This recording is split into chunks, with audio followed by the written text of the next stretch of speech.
and welcome to Moving Through Menopause. And this afternoon, I have a willing victim. My sister-in-law actually approached me to say that she would really like to share her story of menopause and actually osteoporosis, it turns out, Judith. So welcome to Judith. Hello, Judith. Hi. And actually, you know, you're a trained nurse, and we were just saying that it was 40 years you've been a nurse. Yeah, I know. I mean, where on earth where does the time go? I don't know. Anyway, suffice it to say, the time does go. And, you know, a medical professional, a fellow medical professional and a family member.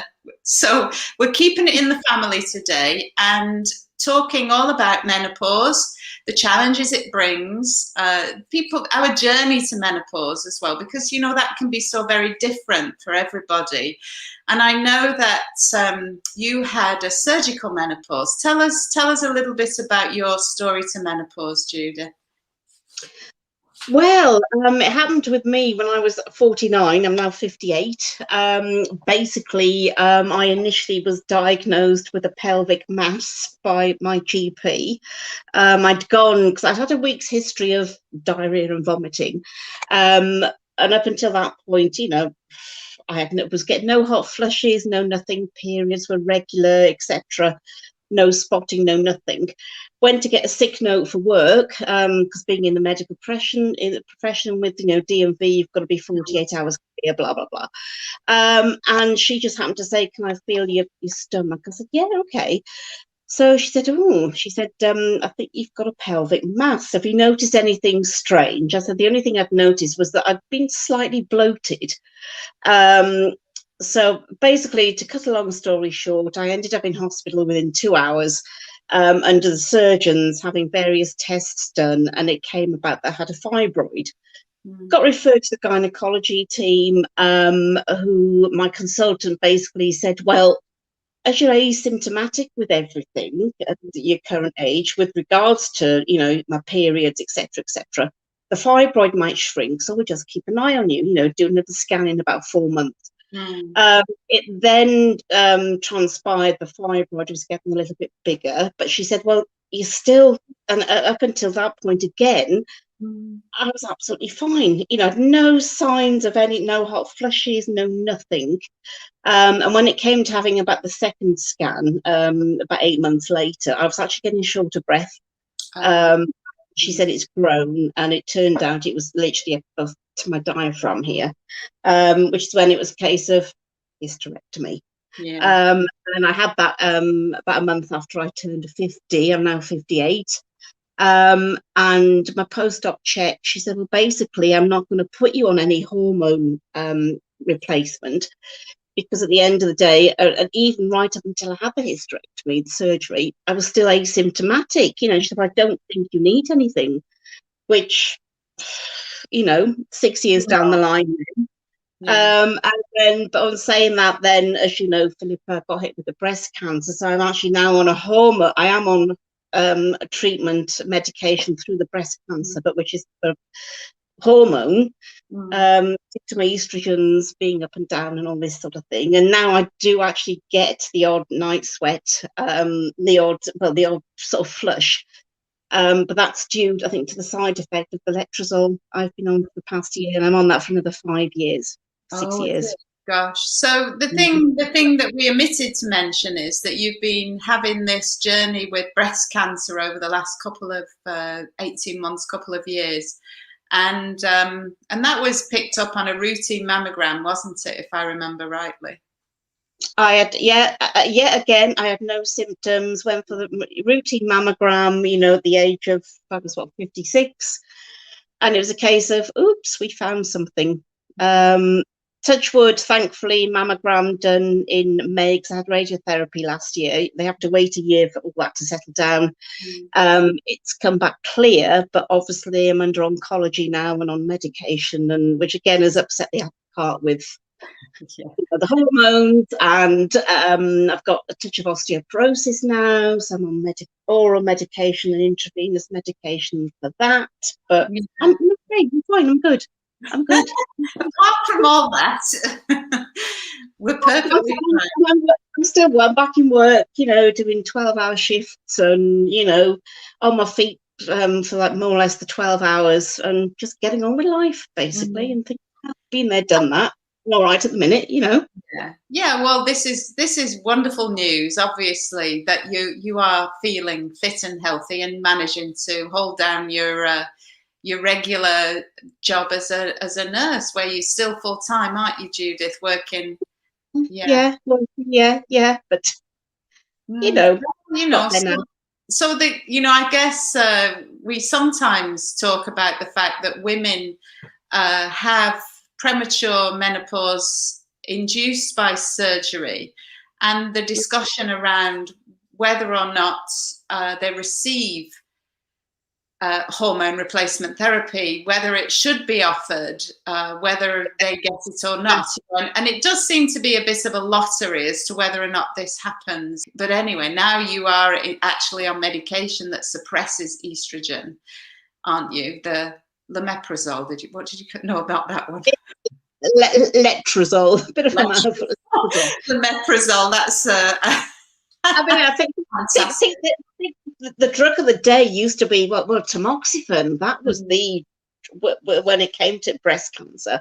So I was thinking, I could get put on the tamoxifen, but then when my oncologist said, you're going on letrozole for for 7 years. Yeah. One good thing, I get free prescriptions now. Yes. I guess there's an upside. Well, that's the one side. I'm on 3 lots of blood pressure tablets as well, so it's brilliant. And I'm on the AdCat, so I get free. I haven't got to pay for my prescriptions now because I've had the breast cancer. Amazing. I've got my little card, go to the pharmacy, medically exempt. It's brilliant. We're kind of laughing at that, but it is entirely appropriate that is the case. And it's unfortunate that you do have quite so many medications that you have to be taking. That's not what you would choose, is it, necessarily? So no. Yeah. But I love the way you always have. We've known each other for oh my gosh, 30 years, I think now, and always a sunny disposition and looking on the positive side of life, which is a fabulous.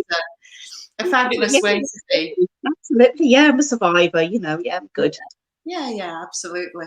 I suppose the thing for me is that now you told me about your osteoporosis diagnosis, and so you're still in the middle of treatment for that, aren't you? And that was, I guess, discovered really only because you were undergoing the breast cancer treatment, and if you hadn't been, it may never have been discovered until such a time as you come and fall and maybe have a fracture if you were unlucky enough for that to happen. So, so you were then, when was it that was diagnosed, the osteoporosis? That would have been last year, because I had my lymph node clearance in January of last year. I was still under the breast care team, and then ended up actually seeing my oncologist for the first time in the February of last year.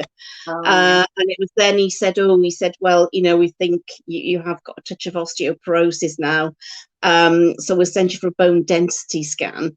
But I'm going to be putting you on intravenous medication, 6 doses, and it's every 6 months, which is IV zoledronic acid, yet another mouthful.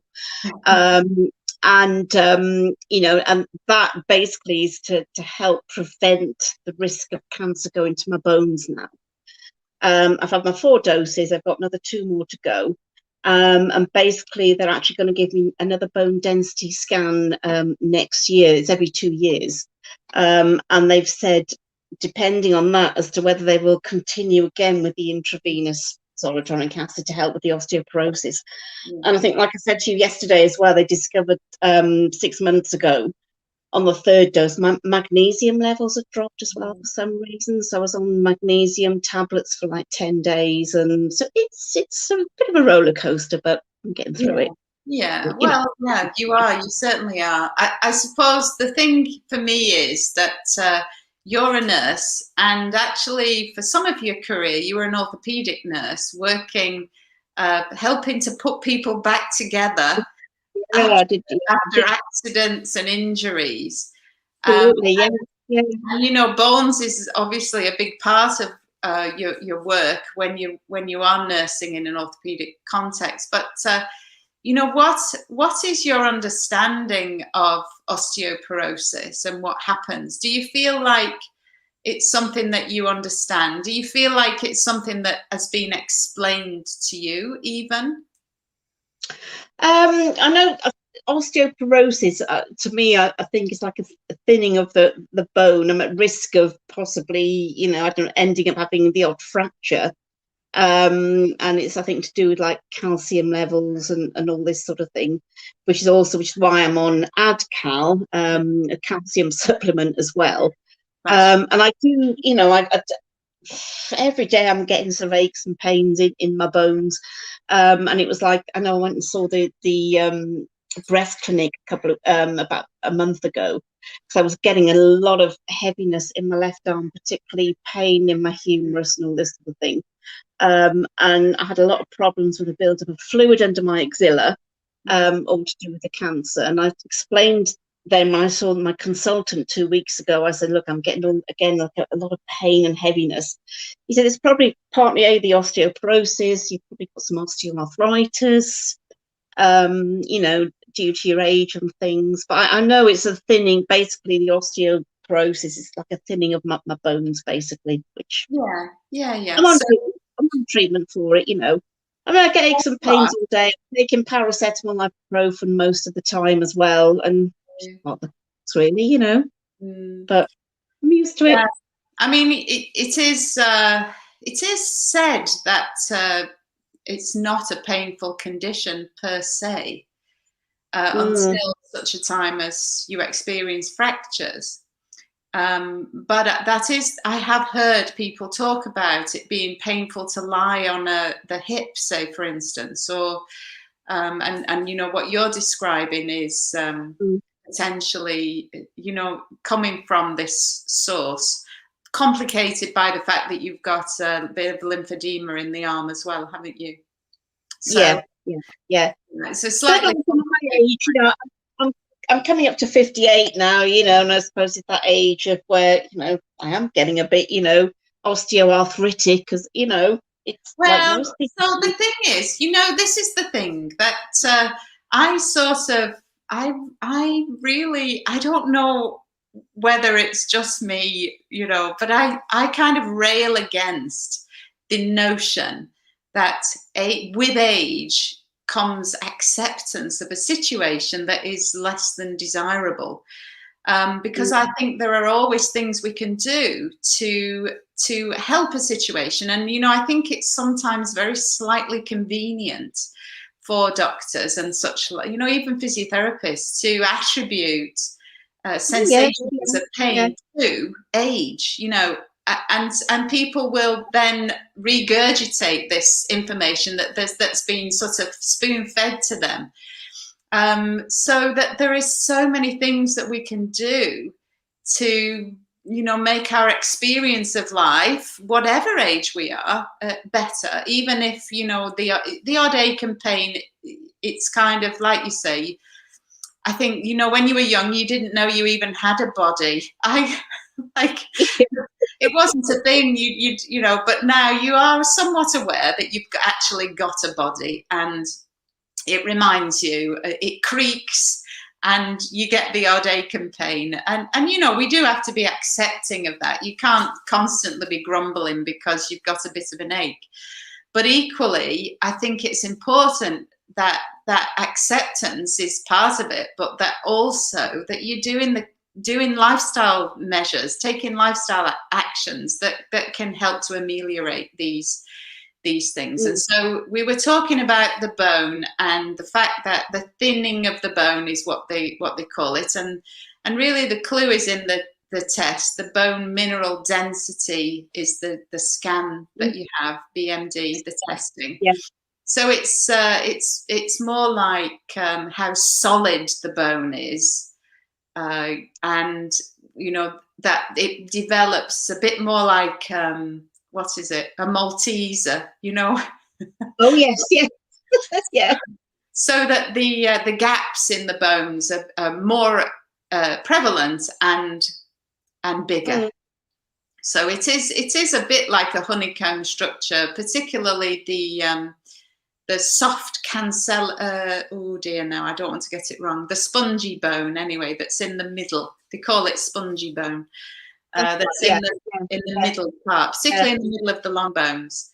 And we were talking about the fact that this cells, bone cells, are living cells, you know, like skin cells, and that there's a turnover process of bone, so that some cells will die off and get reabsorbed out of the bone, and that new little cells come in the place to bridge the gap or to maintain the status quo. And actually, bone density is gradually declining from the age of about 30. It is on this very gradual decline. But what happens around menopause is that the gradual decline becomes suddenly more marked, and that's because of that loss of estrogen. So in those intervening period, from when you had the hysterectomy through to the breast cancer or this test for your bone mineral density, that gradual decline turned into a slightly steeper decline,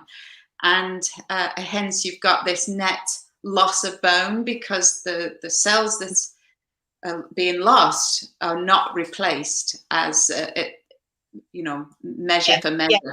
So anyway, this is the situation you end up in. However, and of course, lucky for you, you are being medicated, and the medication that you're on, IV, what was it again? Bit of a mouthful. Zoledronic acid. Zoledronic acid. Zoledronic acid, which is you can have orally. You can have it orally, alendronic acid, or in an intravenous infusion, which is once a month. Did you say for 6 months? I'm having it. No, it's once every 6 months. I'm having basically once every. Okay. Yes, 6 doses, and it's every 6 months.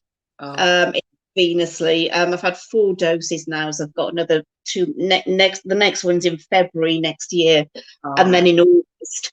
And then depending on the bone density result next year as to whether they will carry on with giving it to me intravenously. Okay. So it means I've got to go to the cancer centre every 6 months again to have, and I'm only there for 15 minutes, and I just think, I see some of these poor people, they're having the proper chemo, and I'm thinking, God, and they're like, just cannulate, you put your drip up in 20 minutes, off you go, and I'm like, that's it. And I just. But there's no comparison, and it's really important. Actually, these particular drugs really do have scientifically been shown to preserve the bone mass, and so this is really important that we don't get into a situation where we're at risk of fracture. Particularly the spinal collapse fractures are, a problem, often painful, So it's important that you get the treatment, absolutely, and that they're keeping a good eye on you. So I'm jolly glad about that. But what we were saying, did they give you any other kind of lifestyle advice when you had this diagnosis of the sorts of things that you could do alongside the conventional drug treatment? Well, they didn't really, other than, I suppose a good healthy diet and obviously, exercising and just carrying on, normal life, really. I mean, I say I do exercise. I do a lot of walking. I've not got a car anyway. And like we spoke yesterday, and then my friend Chris rang, and I ended up over the park at 3:15 yesterday afternoon. An hour and a half later, the pair of us, walking back, and things like that. Well, I mean, walking, load-bearing exercise is definitely what you should be doing. And walking is so good for us on so many levels, for the heart, the lungs, the mood, and actually your vitamin D levels as well, if you're managing to get a bit of the autumn sunshine. Well, me, I'm dark skinned. I follow my dad, I'm dark skinned anyway. So I do, like I said, I've got freckles, and I do look like brown because I do catch the sun anyway. I'm out all the time. I walk to the shops, walk to the supermarket. I actually walk back from the supermarket with my 2 bags. I'm not one of these that gets like a taxi, And if you were, we're not judging you, are we? So, so the thing is, you're out walking, load bearing, you're carrying bags, and so if you're carrying heavy shopping bags as well, that's working the muscles, and the muscles pull on the bones, and so they create stresses and strains on bones, and because basically bones respond to stresses and strains with strength. They generate strength if they are exposed to stresses and strains. So this is the reason why you want to do either muscle strengthening exercises, or just like you say, your normal everyday things that go that involved moving a load. It might be pushing a heavy vacuum cleaner, or a lawnmower, or carrying your heavy shopping bags. But I think often people get a little bit afraid, and when fear sets in, they start to avoid doing things. And it is important to continue to be as active as you possibly can, even in the presence of problems, a diagnosis or whatever. In actual fact, the Royal Osteoporosis Society guidance is that people should do more rather than less exercise. I think the thing that people are not necessarily referred to see an expert in exercise, like a physiotherapist type person, and so all exercise is not equal. And so particularly if you are trying to avoid the thoracic vertebral collapse, that is the upper back. And so you might be familiar with seeing older people who have a rounded appearance in the upper back, and maybe a family photo of the generations past may just reveal that there's older women in your family who have had this happen to them. And so the key thing here, of course, is to strengthen the extensor muscles of the spine. That is the muscles that straighten you up. Yes. And, and a lot of modern living takes us into that rounded forward type posture with computers, and certainly in our types of jobs, bending over people who are either on a treatment couch or in a bed. Exactly. Yeah. You find yourself doing a lot of bending. So there are certain particular activities that would be advantageous. And so, as I said, thoracic extension, strengthening exercises is one of them. And the other thing is balance exercises or balance work, working on your balance. And this is something, you kind of don't think of necessarily. Balancing, what on earth? I can balance perfectly fine, but generally you don't realize your balance is very gradually deteriorating. And this is something that is age related, that as we get older, our ability to function on a cognitive level, that is the processing of tasks. So if you've got shopping in one hand, you've got your purse or a phone in the other hand, and then you're expected to navigate bollards,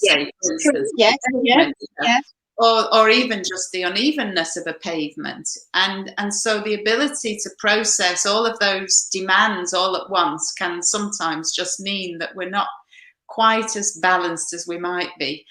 And of course, the first time people often experience a fracture or realize that they've got weakened bones is when they fall and have a fracture. So, so balancing, Judith, we've got to get you balancing. I'll stand on one leg, yeah. There you go. So some people just stand on one leg while they're brushing the teeth, or stand on one leg while you're boiling the kettle. And the other thing that obviously adds a little bit of challenge is if you do some of those things and close your eyes at the same time. Now, I'm not suggesting that you risk falling over because you wobble it. So you have to stand somewhere safe, like near a wall or in the corner of a room, so that you're not going to go falling over. And then just practice balancing on one leg and see if you can close your eyes and count to 10. And you know, you'd be surprised how hard this is. But like all motor skills, if we practice these things, then actually we do get better at doing them. And middle life can be a time when, you know, maybe we're thinking we're on the downward slope, but actually, if you start to do new things in midlife, if you make a concerted effort to do some new exercise habits into your life, whether it's balancing or going to Zumba or, you know, whatever it is you choose to do. Obviously, I advocate Pilates and yoga because those are the two things that I love. True. Yeah. You know, you stand to gain more by doing these things in middle life than even if you did it when you were young. So it's never too late, Judith. You'll be glad to know. You keep telling me you're 58, so but it's never too late to you know, to introduce some of these things into your life. So being given general advice about being active means different things to different people, actually, is the other thing. You know, and it is really important, particularly if you have a diagnosis, to consider the kinds of things that you might be able to do. Nutritional things, and we know vitamin D is really important for calcium absorption. Yeah. So, you know, in the Western Hemisphere, that I think the recommendation is now that between April and October, or oh no, it's the other way around, October and April, between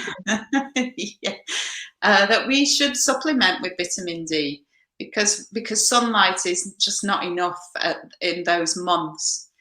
So I think they did suggest something about vitamins as well. So yeah, about some vitamin supplements. I think that's been mentioned in the past with my treatment. So I think I think the thing when you're under care with a doctor, oftentimes is you go in there and the next thing that you're on your way out and you've forgotten half of what they've told you.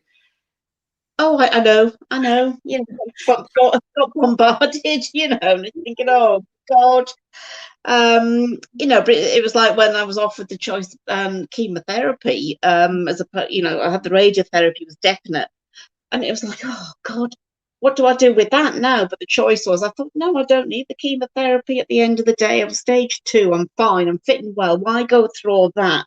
And I think if I need chemo at a later stage, then that's fine, you know. But that, again, like you say, you know, got bombarded with, oh, well, you could have this, we'll do this, we could do that. And you're like, I came out and I was like, ooh.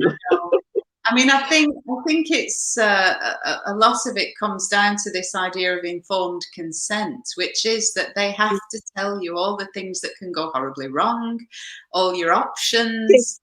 God, they did. They told me everything that could go wrong. Yeah, you know. And actually, that's a lot for I mean, and you're a medical person, so for a non-medical person to process all of that is actually quite difficult, isn't it?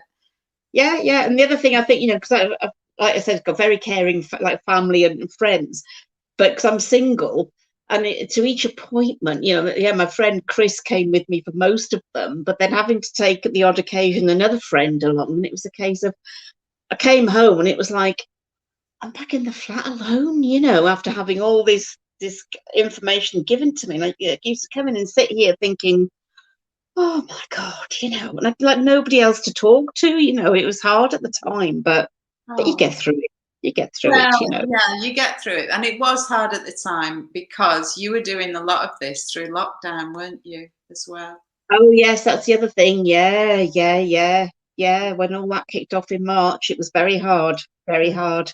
Yeah. And I thought they would, and I thought that they wouldn't actually give me the radiotherapy because the radiotherapy didn't start till the 15th of April. Mm.